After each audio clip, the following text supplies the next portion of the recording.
Test cricket ही real cricket क्यों है?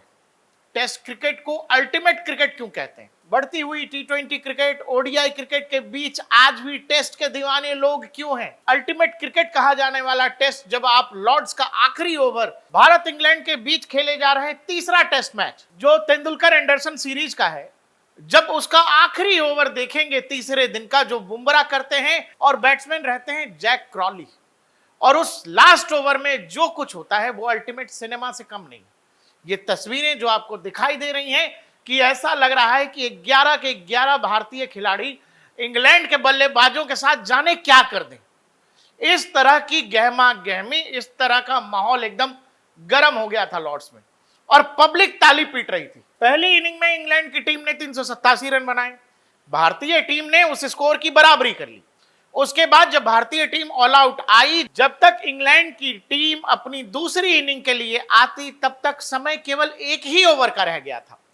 लेकिन इंग्लैंड के बल्लेबाजों के सामने जब बुमराह आए तो ये फिर ये सोचने लगे कि उन्हें टाइम पास किया जाए। अगर टाइम निकाल दिया जाए तो अंपायर बोल देंगे बैड लाइट्स, या समय पूरा हो जाएगा तो अंपायर कह देंगे जी इतने गेंद अब कल फेंकना।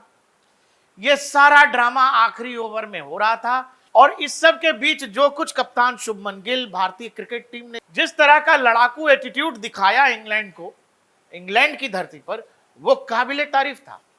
आप यहां से देख रहे थे, लग रहा था कि काश मैदान में होते। इस तरह का माहौल लॉर्ड्स के मैदान में, अंग्रेजों की जमीन पर, मतलब पूरा लगान वसूल के मूड में थे शुभमन गिल। पहली गेंद आती है, पहली गेंद को बैट्समैन सीधे कीपर के दस्तानों में जाने देता है, दूसरी गेंद को हल्के हाथों से लेग में खेला जाता है, तीसरी गेंद से ठीक पहले बुमराह दौड़ना शुरू करते हैं, बल्लेबाज अपना स्टांस छोड़ के दूसरी तरफ चला जाता है, कहता है कि साइड स्क्रीन पे कुछ हो रहा है, जबकि साइड स्क्रीन पे कोई हरकत नहीं थी। यह हरकत जैक क्रॉली इसलिए कर रहे थे ताकि थोड़ा टाइम बाई कर सकें, ताकि ये मैच कैसे भी कल पर शिफ्ट हो जाए, अगले दिन में चला जाए। टेस्ट क्रिकेट में जब भी दिन का आखिरी समय होता है तो टीमें नहीं चाहती कि आखिर समय में कोई विकेट गंवाए, नए दिन में नए तरीके से खेलेंगे। ये बात देखकर शुभमन गिल ने कहा, कप्तान शुभमन गिल आगे आए और ये जो तस्वीर हम आपको दिखा रहे हैं उसमें शुभमन गिल कह रहे हैं हैव सम बॉल्स, हिम्मत रख भाई। इसके आगे और पीछे भी शुभमन गिल ने कुछ कहा, वो हम आपसे नहीं कह रहे हैं। कुल मिलाकर ये शुभमन गिल शांतचित्त खिलाड़ी बताए जाते हैं, लेकिन चूंकि ट्रेनिंग विराट कोहली और रोहित शर्मा ने दिए, ट्विटर पर लिखा जा रहा है कि जर्सी नंबर 18 और 45 ने बिल्कुल सही ट्रेनिंग दी है शुभमन गिल को। Shubman Gill leading from the front, आगे आके कहते भाई आप समझते हैं इसका मतलब, हिम्मत करो भाई, ये ऐसे बच के कहां जाओगे, आज बचोगे तो कल तो खेलना ही पड़ेगा। तीसरी गेंद पर माहौल लॉर्ड्स में हो गया गर्म और उसके बाद आखिरी 3 गेंदें वहां के लिए एक इवेंट जैसी हो गई और पूरी की पूरी भारतीय टीम एक फौजी जत्थे जैसी हो गई जो मानो किसी शिकार पर निकले हुए हैं। ये वही तस्वीरें हैं। अब एक बात जो आप गौर करेंगे, तीसरी गेंद पर माहौल बन गया, चौथी गेंद जैसे तैसे क्रॉली ने बैट के नीचे डिफेंस कर दिया, पांचवी गेंद जाकर क्रॉली के अंगूठों पर लगी और उसके बाद क्रॉली कराह उठे, बैट लेकर के साइड में चले गए। उसके बाद पूरी इंडियन टीम एक दूसरे को अप्रिशिएट कर रही है।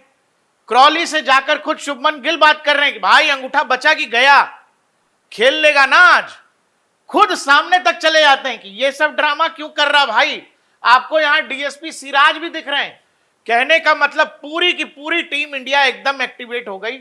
टेस्ट क्रिकेट में इस तरह का नजारा हमने विराट कोहली के रहते, रोहित शर्मा के रहते बहुत बार देखा है। अगर आप इस तस्वीर पे गौर करें जिसमें डकेट और शुभमन गिल लगभग एकदम आमने सामने हैं, और क्रिकेट में इस तरह के सिचुएशन या सामान्य जीवन में भी जब आप एकदम किसी के आमने सामने हो तो मामला बहुत खराब होता है। कुछ उस तरह का सिचुएशन लॉर्ड्स में क्रिकेट का मक्का कहा जाता है। और आप जब शुभमन गिल को देखते हैं, ये देखिए क्रॉली शुभमन से लंबे भी हैं, बावजूद इसके शुभमन ने जो एटीट्यूड, किलर एटीट्यूड जो दिखाया है वो भारतीय प्रशंसकों को बहुत पसंद आया है। और लोग ये कह रहे हैं कि शुभमन गिल की ट्रेनिंग विराट कोहली ने, रोहित शर्मा ने एकदम सही की है। और यही कारण है लोग ये भी कह रहे हैं कि एकदम शुभमन गिल ही सही कप्तान है, क्योंकि जिस तरीके से वो अंग्रेजों की धरती पर अंग्रेजों से बात कर रहे हैं, उनसे पूरी टक्कर ले रहे हैं, वो चीज देखने लायक है। लोगों को लगा था कि शुभमन गिल कप्तानी कर सकेंगे, नहीं कर सकेंगे, विराट रोहित जैसे खिलाड़ी जा रहे हैं, टीम का परफॉर्मेंस क्या होगा। टीम तेंदुलकर एंडरसन सीरीज में 1-1 की बराबरी पर है। तीसरे मैच में टीम की पोजीशन अच्छी है। अभी तक इंग्लैंड केवल 2 ही रनों की लीड ले सका है। आप जब ये वाली तस्वीर देख रहे हैं तो याद करिए ऑस्ट्रेलिया दौरे पर विराट कोहली की ये तस्वीर।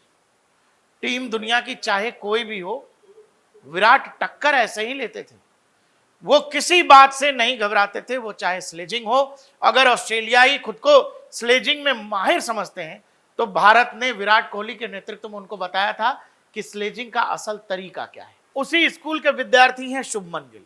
शुभमन गिल ने लॉर्ड्स में जो अटैक किया है इंग्लैंड के ओपनर्स पर, वो देखते बन रहा था। लोग ट्विटर पर एक और फोटो शेयर कर रहे हैं जिसमें एक शेर के बच्चे के पंजे को दिखाया गया है, लेकिन उसके सामने एक बड़ा पंजा है जो शायद इसके पिता का पंजा है।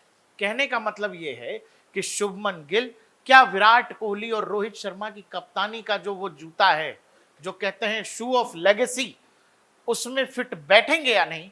लॉर्ड्स के मैदान में जो रवैया, जो मूड ऑफ द टीम दिखा है, जिस तरह से पूरी टीम एकजुट होकर के लड़ी है, उस एक ओवर में, जो एक ओवर कैसे भी इंग्लैंड बर्बाद कर देना चाहता था कि ये मैच अब अगले दिन में चला जाए।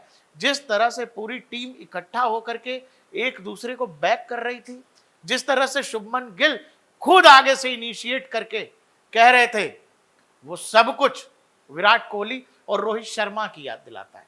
इसीलिए एज अ क्रिकेट फैंस जब आपको ये लगता है कि विराट कोहली नहीं है, रोहित शर्मा नहीं है, ये वही लोग हैं जिनको विराट और रोहित ने तैयार किया है। आज यही टीम इंग्लैंड को लॉर्ड्स में जवाब दे रही है, और जवाब अंग्रेजों को बिल्कुल हिंदुस्तानी स्टाइल में दिया जा रहा है। स्लेजिंग का स्टाइल इंग्लिश भी है और हिंदुस्तानी भी है, बिल्कुल मिक्स। अंग्रेज समझ नहीं पा रहे हैं कि विराट कोहली तो चले गए, ये नया बवाल शुभमन गिल क्या छोड़ के चले गए।